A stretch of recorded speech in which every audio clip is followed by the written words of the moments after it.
Our top story this week, it's been a long, hot Indian summer already. Rains are delayed, the mercury is soaring, and in the midst of that grueling heat, many of us have been forced to deal with extended, long power cuts. That's the story that happens year after year because India has simply not been able to solve its power problems and has not been able to reduce the power deficit. Headlines in 2008 promising a permanent solution to India's acute power crisis through the government's grand scheme, the Ultra Mega Power Projects. 4 years on, no one would have expected that eager optimism to fizzle down to what is now being termed an Ultra Mega Power tragedy. Of the 4 UMPPs awarded between 2006 and 9, Anil Ambani owned Reliance Power at bagged 3, while Tata Power was awarded 1 after a tough competitive bidding process.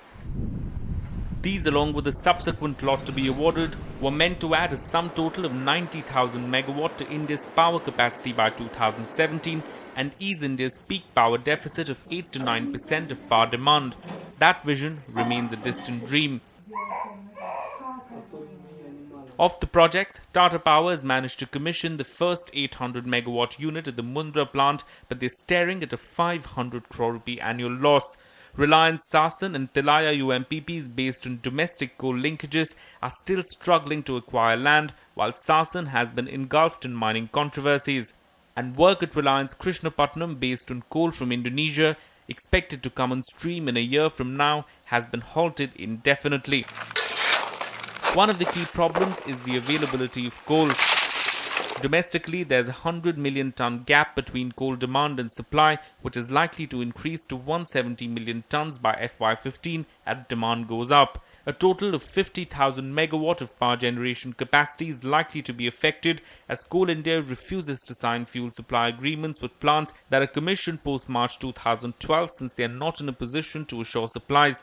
Yet another problem with no solution in sight is the delay in awarding environmental and land clearances, which has halted 15,000 megawatt of incremental capacity. For UMPPs based on domestic coal, the situation is not irredeemable given the government's focus on improving domestic coal supplies. But for those like Krishnapatnam or Tata Power's Mundra, based on imported coal from Indonesia, here's why the story has gone horribly wrong. It all started when the Indonesian government brought in a retrospective regulation in 2010 that barred any Indonesian mine from exporting coal at prices below the global benchmark.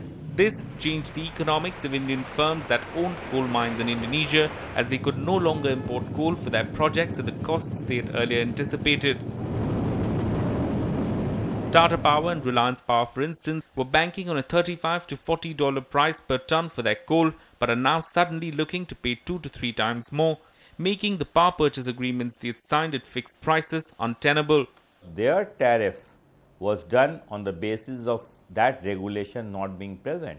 In fact, Australia also has come up with a carbon tax. Now, this is actually a change in law. You do not anticipate a sovereign action. The change in Indonesia's coal policy has not just hit the ultra mega power projects, but others like JSW Energy, a company that has a 300 megawatt unit at its Ratnagiri power project based on Indonesian coal.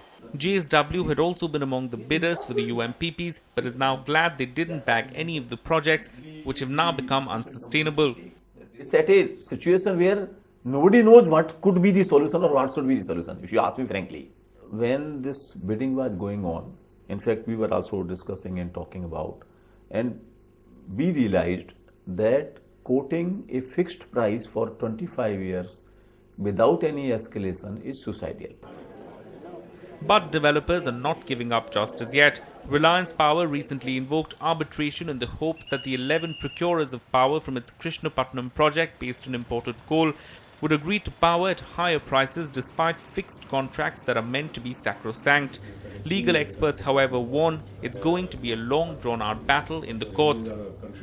Roughly, what would be the sort of legal time span that we're looking at? I mean, is this going to be a protracted battle? To my mind, it will be. It's not going to be as easy as going through an arbitration proceeding. There are 11 respondents. There are some fairly critical legal issues that will come up, and it could run a couple of years for sure. Coal supplies, domestic or international, are only a part of the problem. Another key concern lies in the acquisition of land for big-ticket projects like these and also obtaining environmental clearances for the required coal. Two issues that lie largely unresolved. And so the UMPPs that were meant to bridge the power gap in the country lie in shambles 6 years after they were conceived, barely making any progress. Total capacity addition in the 11th plan has been around 50,000 megawatt, much lower than the 78,000 megawatt that was planned initially. And the 1 lakh megawatt target for the 12th plan has also been revised downward to 88,000 megawatt by the Planning Commission. Now the hope is of a swift policy amendment in the current UMPP norms to introduce a full pass-through of fuel costs to the end consumer. This will at least expedite the award of the 12 remaining UMPPs of 64,000 megawatt that are currently stuck. In Mumbai, Nikhil and Inamdar, NDTV Profit. India's #1 news app just got even better. Download NDTV's new app. Fully optimized for retina display. Full screen view. Faster response time. And Sudoku. NDTV's new iPad app. Download now.